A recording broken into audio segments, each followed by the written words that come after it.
प्यारी गंगा जी के पानिया।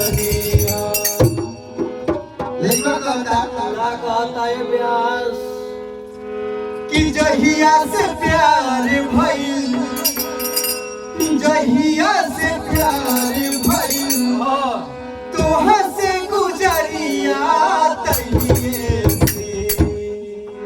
जियो मास्टर का बात है? जियो रे भगवा चपले रहो क्या लगा के अब वही मर्जी हमरा से।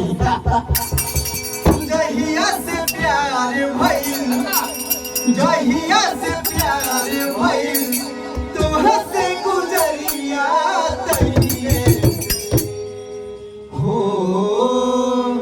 तोहरी के खोजेला नजरिया तेरी गोरी तइये से। तोहरी के खोजेला नजरिया तेरी गोरी तइये से। जहिया से प्यार भइल, जहिया से प्यार भइल तोहर से गुजरिया तइये हो। तोहरे के खोजेला नजरिया तेरी गोरी तइये से। तइये से खोजेला नजरिया तेरी गोरी तइये से। तोहरे के खोजेला नजरिया तेरी गोरी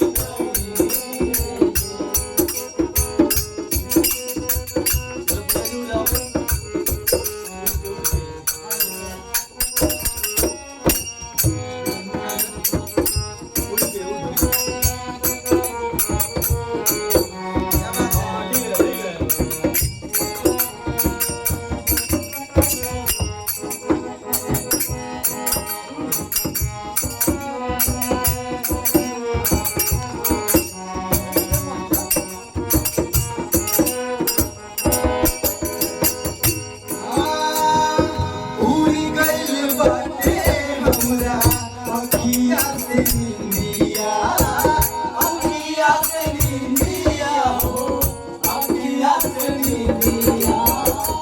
अखिया पे गड़ल बाटे लाले लाले बिंदिया, लाले लाले बिंदिया हो, लाले लाले बिंदिया। उड़ी गइल अखिया से, अखिया के नींदिया, अखिया पे गड़ल बाटे लाले लाले बिंदिया। ले गइल बिंदिया तोहर, ले गइल बिंदिया तोहर, अखिया से नींदिया तइये से। तोहरे के खोजेला नजरिया तेरी गोरी तइये से। तोहरे के खोजेला नजरिया तेरी गोरी तइये से। जहिया से प्यार भइल, जहिया से प्यार भइल तोहर से गुजरिया तइये से हो। तोहरे के खोजेला नजरिया तेरी गोरी तइये से। तोहरे के खोजेला नजरिया तेरी गोरी तइये से। आइजा हमारे स्टूडियो के माध्यम से रिमिक्स रिकॉर्डिंग स्टूडियो बहुत ही सुंदर से दुनिया बजा। और आइजा जितने भी हमारे छोट छोट सिंगर बा, आइजा कम से कम बजा यहाँ recording, audio recording, video recording. हमारे बड़ भैया बानी आरती सिंह जी, हम चाहते हैं कि आइजा आप सब इस बहुत ही अच्छा सहयोग मिली।